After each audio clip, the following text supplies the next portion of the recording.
Hello guys, I welcome you all to HSCB. आज से हम लोग इस चैनल पे एक डेली करंट अफेयर्स की सीरीज शुरू कर रहे हैं, जिसमें हम लोग उस दिन तक के जितने भी इम्पोर्टेंट सुर्खियां या अपडेट्स हो सकती है आपके एग्जाम्स के लिए, उन सबको कवर करने का ट्राई करेंगे। ठीक है, तो इसमें हम बिना ज्यादा टाइम वेस्ट किए हुए सीधे अपने क्वेश्चंस की तरफ बढ़ते हैं और आज की वीडियो को शुरू करते हैं। तो सबसे पहले है कि in which state the president inaugurated housing scheme for EWS, कि भारत के कौन से राज्य में हमारे राष्ट्रपति श्री रामनाथ कोविंद जी ने एक हाउसिंग स्कीम को लॉन्च किया है ईडब्ल्यूएस के लिए। ईडब्ल्यूएस क्या होता है? Economically weaker section. आपको पता होगा, जो इकोनॉमिकली वीकर सेक्शन होते हैं उनको बोलते हैं हम ईडब्ल्यूएस। तो क्वेश्चन यही पूछ रहा है कि इनके लिए प्रेसिडेंट ने इस स्कीम को कौन सी स्टेट में इनॉग्रेट किया है। तो देखिए, अगर आप अपडेटेड होंगे इस न्यूज से तो आपको पता होगा कि 28 से 30 अक्टूबर तक हमारे जो प्रेसिडेंट है वो एक स्टेट के दौरे पर थे। वहां पे जाके इन्होंने इस स्कीम को लॉन्च किया है। तो इसका आंसर है ऑप्शन नंबर ए, गुजरात। जो हमारे प्रेसिडेंट हैं रामनाथ कोविंद, वो भावनगर, जो कि गुजरात में है, आपको पता होगा भावनगर कहाँ पे है, तो भावनगर के दौरे पर थे। तो वहां पे जाके इन्होंने इस स्कीम को लॉन्च किया। जैसे ही हम हाउसिंग स्कीम की बात करते हैं तो इससे हमारे दिमाग में एक स्कीम याद आती है जिसको हम बोलते हैं पीएम आवास योजना। ठीक है, पीएम आवास योजना। इस योजना में क्या है, 31 मार्च 2022 तक ये डेट है, आप याद रखना इसको। 31 मार्च 2022 तक 2 करोड़ हाउस को बिल्ड करने का इसमें टारगेट रखा गया है। ये किसमें रखा गया है? पीएम आवास योजना में। तो ये टारगेट आपसे पूछा जा सकता है एग्जाम में, तो आप इसको जरूर याद रखना। पीएम आवास योजना में 31 मार्च 2022 तक 2 करोड़ हाउस बिल्ड करने का जो टारगेट है वो रखा गया है।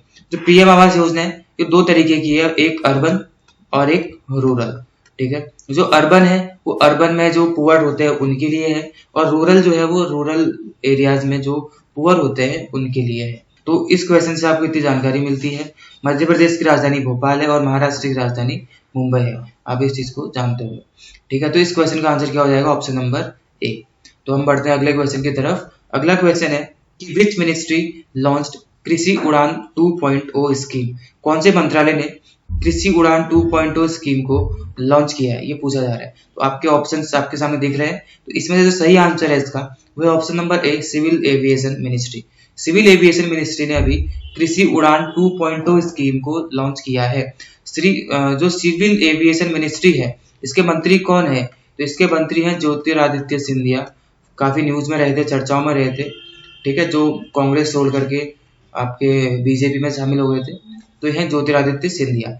इन्होंने इस कृषि उड़ान 2.0 स्कीम को लॉन्च किया है। स्कीम में क्या किया जाना है कि जो एग्री प्रोड्यूस होता है, एग्रीकल्चर प्रोड्यूस, जिसको हम एग्री प्रोड्यूस बोलते हैं, इसको हम लोग हवा के माध्यम से यानी कि एयर ट्रांसपोर्ट इसका करेंगे।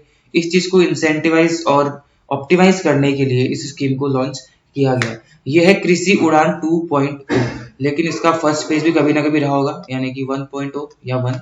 तो जो 1.0 कृषि उड़ान जो स्कीम थी, कृषि उड़ान 1.0 या सिंपल कृषि उड़ान बोल सकते हैं, वो scheme finance minister Shrimati Nirmala Sitharaman के द्वारा फरवरी 2020 में, जब बजट की स्पीच दी गई थी, तो फरवरी 2020 में इसको उस टाइम पे लॉन्च किया गया था।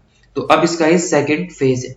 इसमें क्या किया जाना है, इसमें जो मेन उनके उद्देश्य है, एयरपोर्ट्स पर या एयरपोर्ट्स के बाहर जो भी कार्गो रिलेटेड इंफ्रास्ट्रक्चर होता है उसको स्ट्रेंथन करने का, उसको मजबूत करने का इसमें एक उनका टारगेट है। और दूसरा उसमें ये रिड्यूस करना चाहते हैं सेल्स टैक्स को।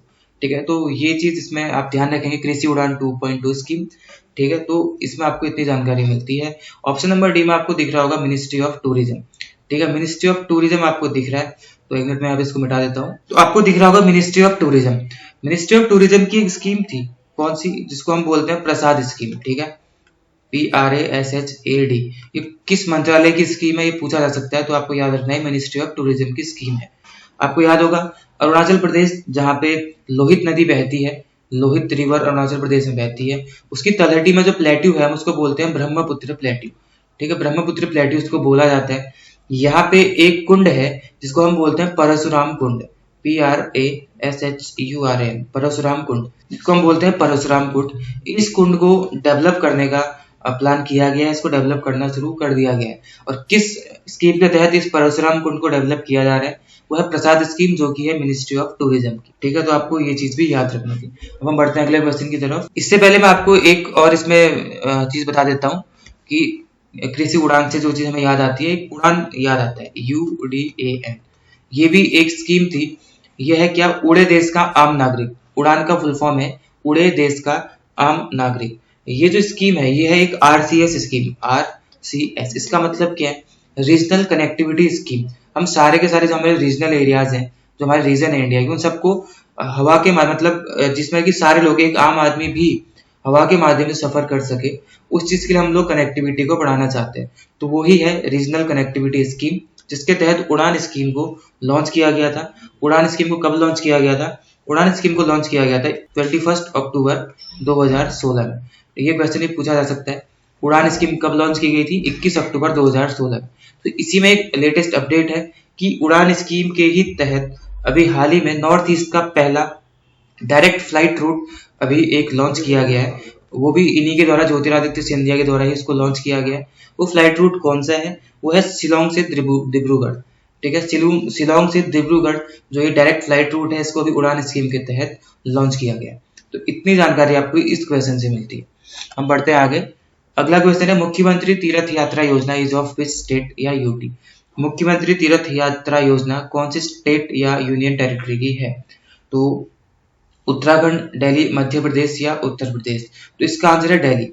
ये मुख्यमंत्री तीर्थ यात्रा योजना दिल्ली की स्कीम है। इसमें क्या किया जाता है कि जितने भी बुजुर्ग लोग होते हैं जिनको तीर्थ यात्रा करनी होती है, सो गवर्नमेंट की तरफ से, दिल्ली सरकार की तरफ से फ्री ऑफ कॉस्ट तीर्थ यात्रा कराई जाती है। तो इसमें अलग अलग साइट्स हैं, जैसे केदारनाथ वगैरह, बड़े बड़े धाम इसमें ऑलरेडी हैं। अभी न्यूज में क्यों आ गया है? क्योंकि अभी दिल्ली के मुख्यमंत्री अरविंद केजरीवाल जी अयोध्या गए हुए थे। वहां पे राम मंदिर, रामलला के उन्होंने दर्शन किए थे। उसके बाद उन्होंने अनाउंस किया कि वो अयोध्या को भी अब इसमें शामिल कर देंगे, यानी कि मुख्यमंत्री तीर्थ यात्रा योजना में एक और साइट जुड़ चुकी है, जो है अयोध्या। ठीक है, ये एक लेटेस्ट क्वेश्चन इसमें बनता है कि हाल ही में कौन सी साइट को जोड़ा गया है? वो है अयोध्या। अयोध्या भी अब स्कीम की साइट्स में जुड़ चुकी है। अब यहाँ भी लोग जाकर के फ्री ऑफ कॉस्ट दिल्ली के लोग यात्रा कर सकते हैं। ठीक है, तो ये सब कुछ था। पहले ऑप्शन में आपको दिख रहा होगा उत्तराखंड। उत्तराखंड के मुख्यमंत्री श्री पुष्कर सिंह धामी जी हैं। और यहाँ पे मुंशियारी है, जहाँ पे उत्तराखंड का पहला लाइकेन पार्क खोला गया था। ठीक है, एक रामायण पार्क यहाँ पे बनाया जा रहा है, Ramayana park. Nainital tourist place यहाँ का बहुत ही फेमस है। ठीक है, लिम्पियाधुरा काला पानी विवाद, जो कि पिथौरागढ़ में है, नेपाल के साथ हो गया था अभी काला पानी विवाद, ये भी काफी चर्चाओं में रहा था। ठीक है, ये सब चीजें उत्तराखंड के बारे में पता होनी चाहिए थी। एक snow leopard conservation centre, snow leopard conservation centre, ये भी खोला गया है। कहाँ पे? ये उत्तराखंड के उत्तरकाशी डिस्ट्रिक्ट में खोला गया है। ये देश का पहला है। ठीक है, ये सब चीजें पता होनी चाहिए। हम बढ़ते हैं आगे। उत्तराखंड के नए राज्यपाल भी अभी नियुक्त हुए थे। वो कौन है? Lieutenant general Gurmeet Singh. Retired हैं गुरमीत सिंह। ठीक है, लेफ्टिनेंट जनरल गुरमीत सिंह यहाँ के नए राज्यपाल बने। तो अब हम बढ़ते हैं आगे। अगला क्वेश्चन है कि who has been appointed as Canada's new defence minister? इन चारों में से कौन है जो अभी कनाडा की नए रक्षा मंत्री या डिफेंस मिनिस्टर बने हैं, अपॉइंट हुए हैं? तो कौन है? वो है भारतीय मूल की, ऑप्शन नंबर सी पे, अनीता आनंद। ठीक है, भारतीय मूल की अनीता आनंद है जो अभी कनाडा की नई डिफेंस मिनिस्टर बनी है। तो आपको याद रखना है, भारतीय मूल की अनीता आनंद। तो ये कनाडा के प्रधानमंत्री भी नए बने हैं अभी, जिनका नाम है जस्टिन ट्रूडो। तो इन्होंने अपना जो मंत्री परिषद उसको सफल किया। ठीक है, सफल मतलब उसमें फेरबदल करी। तो उसमें अनीता आनंद को डिफेंस मिनिस्टर की पोस्ट दी गई है। तो इसी के साथ और भी कुछ देश हैं जहाँ के नए प्रधानमंत्री अभी नियुक्त हुए। अक्सर क्वेश्चन पूछ ले जाते हैं प्रधानमंत्री या राष्ट्रपति से रिलेटेड। तो कहाँ के हम अभी देखते हैं कौन कौन से हैं। देखिए, इथियोपिया एक आपको पता हुआ कंट्री है, इथियोपिया। इसके नए प्रधानमंत्री जो बने हैं वो हैं अबी अहमद। ठीक है, अबी अहमद पहले भी यही थे, दोबारा से अभी वहां पे इलेक्ट हुए हैं, अबी अहमद। उसके बाद जापान देख लेते हैं। जापान के जो नए प्रधानमंत्री बने वो कौन है? फ्यूमियो किसीडा। ठीक है, वो है फ्यूमियो किसीडा। ठीक है, जापान में अभी एक आपने देखा होगा लेटेस्ट खबर है कि वहां पे एक वॉल्केनो इरप्ट हुआ है। कौन सा वॉल्केनो था वो? माउंट एसो। ये भी याद रखना, माउंट एसो, ESO। माउंट एसो अभी हाल ही में इरप्ट हुआ है। तो ये पूछा जा सकता है कि माउंट एसो कहाँ पे है? तो ये जापान में है। ठीक है, उसके बाद हम देखते हैं कहाँ के एक अभी बने थे, कहाँ के बने थे? ट्यूनीशिया। ठीक है। ट्यूनीशिया के आपसे पूछा जा सकता है क्योंकि ये इंपॉर्टेंट है। ट्यूनीशिया की पहली वुमेन प्राइम मिनिस्टर बनी है, पहली बार वहां पे कोई औरत एक प्रधानमंत्री बनी है, जिनका नाम है नजला बाउडेन रामदाने। ठीक है, आपको याद रखना क्या नाम है इनका, नजला बाउडेन रामदाने। ये वहां की पहली वुमेन प्राइम मिनिस्टर बनी है। और इसी के साथ एक और नॉर्वे के भी अभी नियुक्त हुई है एक प्रधानमंत्री वहां पे। कौन? नॉर्वे के बने हैं जोनास गाहर, यहाँ पे ओ है, JONAS, जोनास गाहर। तो आपको इतनी चीजें याद रखनी थी।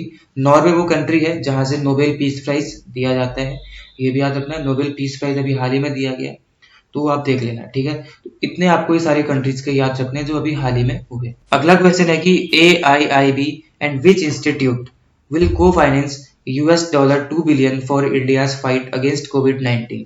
जो इंडिया की फाइट है कोविड-19 के खिलाफ, उसको फाइनेंस करने के लिए $2 बिलियन का फाइनेंस करने के लिए AIIB के साथ कौन आएगा। तो पहले देखते हैं AIIB, इसकी फुल फॉर्म क्या है। AIIB है एशियन इंफ्रास्ट्रक्चर इन्वेस्टमेंट बैंक, ये बैंक है AIIB। इसके साथ कौन सी बैंक ने मिलकर के ये लोन अभी को फाइनेंस करने का तय किया है, ये हमें बताना है। तो इसका आंसर है ADB मतलब Asian development bank. Option number D पे आपको दिख रहा होगा, एशियन डेवलपमेंट बैंक। इसका हेडक्वार्टर कहाँ पे है? फिलीपींस में। ठीक है, फिलीपींस साउथ ईस्ट एशिया की कंट्री है फिलीपींस, यहाँ पे इसका हेडक्वार्टर है। ठीक है, तो आपको याद रखना था। NDB आपको दिख रहा होगा C नंबर पे, new development bank. New development bank, इसके जो चीफ हैं वो कौन है न्यू डेवलपमेंट बैंक के?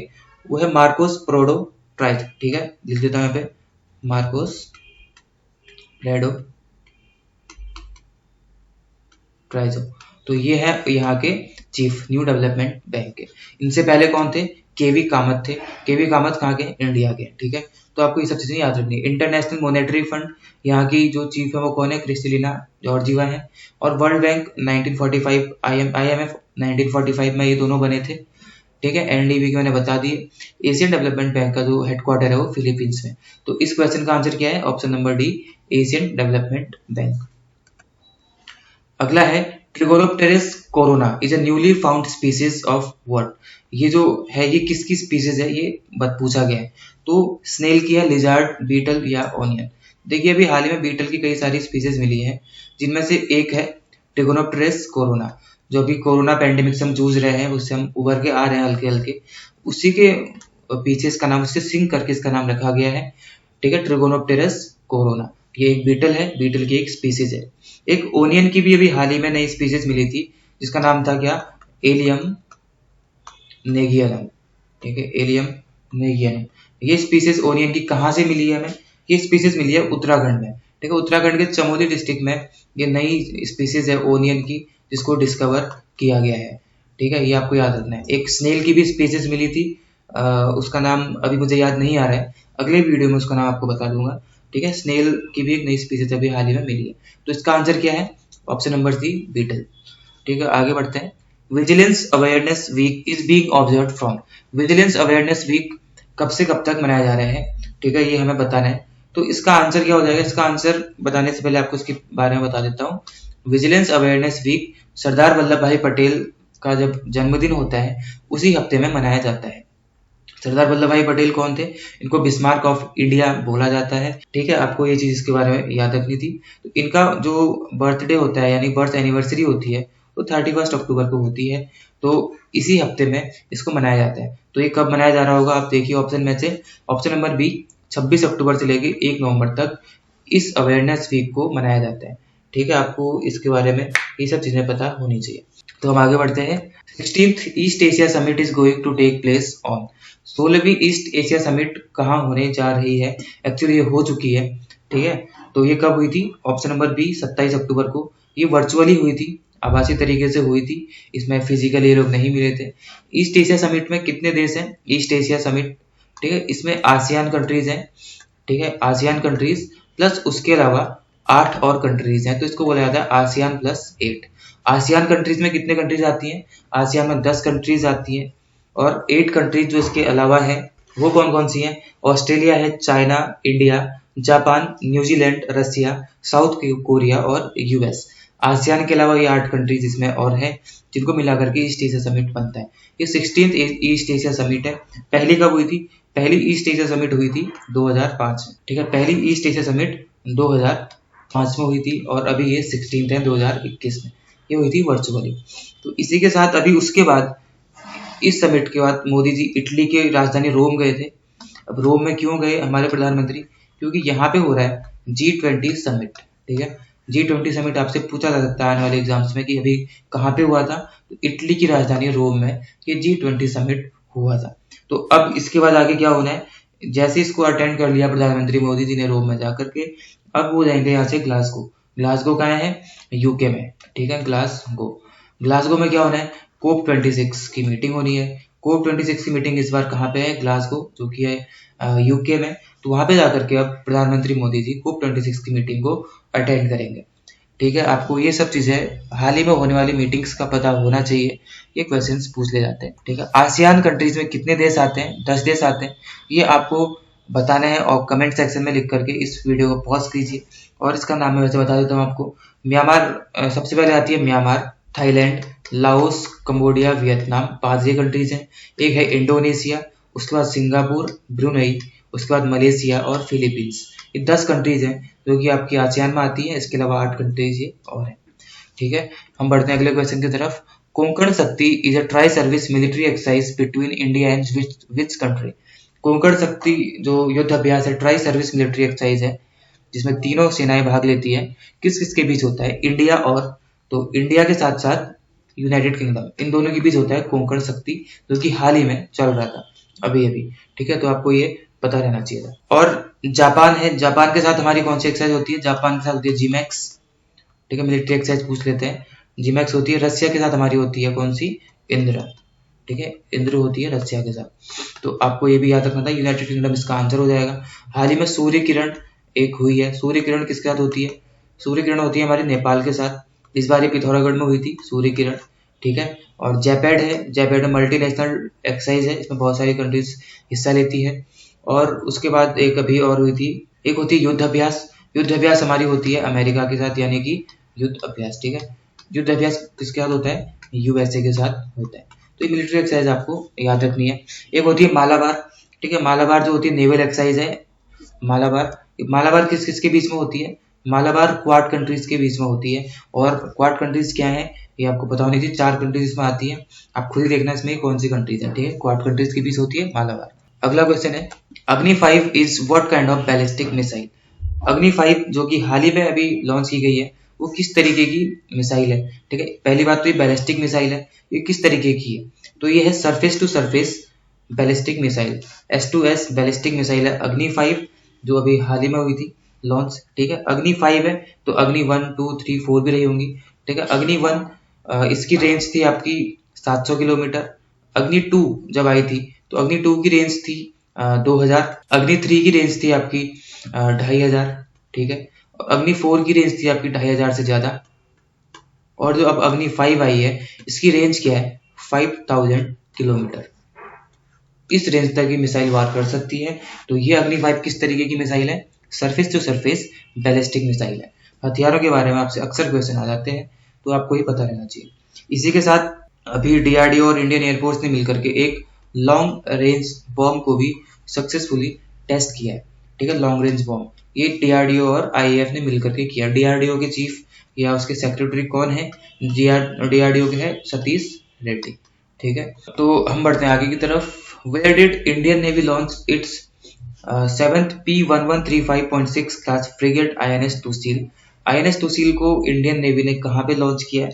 देखिए एक इंटर गवर्नमेंटल एग्रीमेंट हुआ था, इंटर गवर्नमेंटल एग्रीमेंट रसिया और इंडिया के बीच हुआ था, ठीक है। 2016 में ही हुआ था।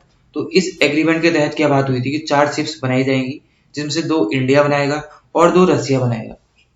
तो जो 2 रसिया को बनानी थी उसमें से एक बन चुकी है, उसको अभी लॉन्च कर दिया जा चुका है। वो कहाँ पे की गई थी? यांतर शिपयार्ड, जो कि रसिया में है।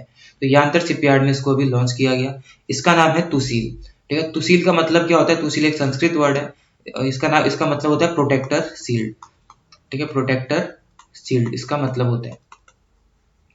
दत्ला विद्या वर्मा है, DATLA, दत्ला विद्या वर्मा, इन्होंने इस नाम को दिया है, ठीक है। तुसील नाम किसके द्वारा दिया गया? दत्ला विद्या वर्मा के द्वारा दिया गया। तो ये जो इंडियन नेवी की ये शिप है, ये कहाँ पे लॉन्च की गई है? यांतर शिपयार्ड रसिया में लॉन्च की गई है, और 2023 तक इसकी डिलीवरी इंडिया को कर दी जाएगी, ऐसी बात की गई है। ठीक है, हम बढ़ते हैं आगे। आगे है what is Samudrayaan mission recently launch by India. Samudrayaan mission क्या है जिसे इंडिया के द्वारा हाल ही में लॉन्च किया गया है? ठीक है, समुद्रयान बहुत ही इंपॉर्टेंट है, क्योंकि इंडिया का अपना इस तरीके का पहला मिशन है और यूनिक मिशन है इंडिया का, जिसमें वो क्या करेंगे कि मैन को, ठीक है, मतलब व्यक्ति को क्या करेंगे, एक व्हीकल में बिठाएंगे और उसको डीप सी में भेजा जाएगा, समुद्र के नीचे गहराई में, ताकि वहां पे जो भी रेयर मिनरल्स होते हैं उनको क्या करे, उनको एक्सप्लोर करे और उनकी माइनिंग करे। इस चीज के लिए ये मिशन लॉन्च किया गया है। इसमें जिस व्हीकल का यूज किया जाएगा उसका नाम रखा गया है मत्स्य। ठीक है, मत्स्य 6000। देखिए, मत्स्य मतलब होता है मछली, काफी गहरे तक चली जाती है, इसलिए इसका नाम मत्स्य रखा गया। 6000 क्यों है इसमें? 6000 मतलब है कि 6000 मीटर की गहराई तक जा सकता है। ठीक है, इस मिशन के द्वारा हम जिस व्हीकल में जाएंगे उस व्हीकल से हम लोग समुद्र में 6000 मीटर की गहराई तक जा सकते हैं, इसलिए इसका नाम रखा गया मत्स्य 6000। आपके दिमाग में आएगा कि सबमरीन्स भी तो होती है पानी के नीचे, लेकिन सबमरीन्स केवल और केवल 200 मीटर की गहराई तक जाती है, और जो ये व्हीकल है ये 6000 मीटर तक जा सकता है, इसलिए इस मिशन को लॉन्च किया गया। देखिए, आपको याद होगा चंद्रयान मिशन जो कि इसरो का है, चंद्रयान मिशन में क्या किया जाएगा, स्पेस में भेजा जाएगा मैन को। ठीक है, चंद्रयान में स्पेस में भेजा जाना है मैन को, और समुद्रयान में पानी के नीचे भेजा जाना है मैन को। तो इस चंद्रयान के साथ इसका नाम सिंक करके समुद्रयान रखा गया है, तो आपको ये चीज पता होनी चाहिए। तो इस क्वेश्चन क्या है कि Samudrayaan mission recently launch by India, तो क्या है, तो इसमें से क्या है, ये मैंड ओशियन मिशन है। ऑप्शन नंबर सी इसका आंसर हो जाएगा, मैंड ओशियन मिशन। ठीक है, तो आपको ये ध्यान रखनी है। आगे बढ़ते हैं। Recently Facebook company has changed its name to Meta. What was Facebook? When was Facebook founded? Facebook कब फाउंड किया गया था? आपको पता होगा, फेसबुक कंपनी ने अपना नाम बदल के मेटा रख लिया है। अब वो फेसबुक कंपनी नहीं बल्कि मेटा कहलाएगी। तो ये कब फाउंड किया गया था? पहले बता दो कब फाउंड किया गया था। ऑप्शन नंबर ए 2004 में फेसबुक फाउंड हुआ था। इसकी स्थापना 2004 में हुई थी। इसके सीईओ है मार्क जुकरबर्ग, आपको पता होंगे। ठीक है, काफी फेमस व्यक्ति है मार्क जुकरबर्ग। मेटा रख लिया गया। अब वो एक मेटावर्स क्रिएट करना चाह रहे हैं। ठीक है, मेटावर्स। इस मेटावर्स में क्या होगा कि ये एक वर्चुअल रियलिटी स्पेस है। ठीक है, मेटावर्स एक वर्चुअल रियलिटी स्पेस है जिसमें हम लोग एक दूसरे से कनेक्ट हो सकते हैं, लेकिन वर्चुअली कनेक्ट रहेंगे। सोशल मीडिया रहेगा इसमें, और ऑनलाइन गेमिंग हम सब कुछ कर सकते हैं, लेकिन सब कुछ वर्चुअली रहेगा। ठीक है, कंप्यूटर जनरेटेड एनवायरनमेंट इसमें रहेगा, जिसके माध्यम से हम कनेक्ट रहेंगे। तो ऐसा कुछ क्रिएट करेंगे, इसलिए इसका नाम चेंज कर दिया गया है, मेटा रख दिया गया है। 2009 में आपको याद होगा व्हाट्सएप आया था, 2010 में आपका इंस्टाग्राम आया था। ठीक है, और ये सारी की सारी जो कंपनी है, फेसबुक, व्हाट्सएप, मैसेंजर, इन सारी की सारी कंपनी की जो पेरेंट कंपनी है वो फेसबुक है। और हाँ, इस पे एक चीज ध्यान रखने की है कि फेसबुक एप्लीकेशन का नाम चेंज नहीं होगा। फेसबुक एप्लीकेशन अभी भी फेसबुक नाम से ही आएगी। ठीक है, कंपनी का नाम चेंज कर दिया गया। आगे बढ़ते हैं। Recently Shaktikanta Das has been reappointed as next governor general of RBI for how many years. शक्तिकांत दास कितने साल के लिए फिर से रीअपॉइंट हुए? ठीक है, ये तो पता ही होगा, सबको मालूम चल गया होगा। 3 साल के लिए इनको फिर से रीअपॉइंट कर लिया गया है। ठीक है, इनकी टर्म खत्म होने वाली है, तो उसके बाद इनको फिर से रीअपॉइंट कर लिया गया है 3 साल के लिए। तो ये 25वें गवर्नर अभी हैं हमारे आरबीआई के।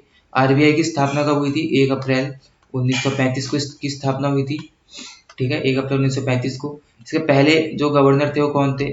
सर ऑसबोर्न स्मिथ, ये इसके पहले गवर्नर थे आरबीआई के। लेकिन जो थर्ड गवर्नर थे आरबीआई के, वो थे हमारे पहले इंडियन गवर्नर। ठीक है, पहले इंडियन गवर्नर थे कौन? वो थे सी डी देशमुख। ठीक है, सी डी देशमुख पहले इंडियन गवर्नर थे आरबीआई के, लेकिन एक्चुअली में थर्ड गवर्नर थे, लेकिन इंडियन पहले थे। शक्तिकांत दास से पहले कौन थे? उर्जित पटेल। उससे पहले रघुराम राजन थे। उर्जित पटेल आपको याद होगा, काफी विवादास्पद तरीके से वो उन्होंने अपना पद छोड़ा था। ठीक है, अगला क्वेश्चन है कि recently Puneeth Rajkumar died, who was ही?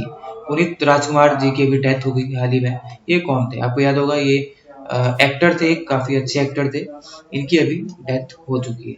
ठीक है, फिलहाल आज तक की सुर्खियों में जो पिछले 4-5 दिनों करंट अफेयर्स थे, उनमें से कुछ इंपॉर्टेंट अपडेट्स थी जो एग्जाम्स के लिए बेहद इंपॉर्टेंट है। ऐसी कुछ अपडेट्स के साथ हम कल फिर मिलेंगे। डेली आपको ये सीरीज कराई जाएगी जिसमें इंपॉर्टेंट न्यूज़ आपसे शेयर करेंगे। तो आप डेली हमारे साथ जुड़े रहिए और अपने एग्जाम की तैयारी करते रहिए, और तब तक आपको ऑल द बेस्ट।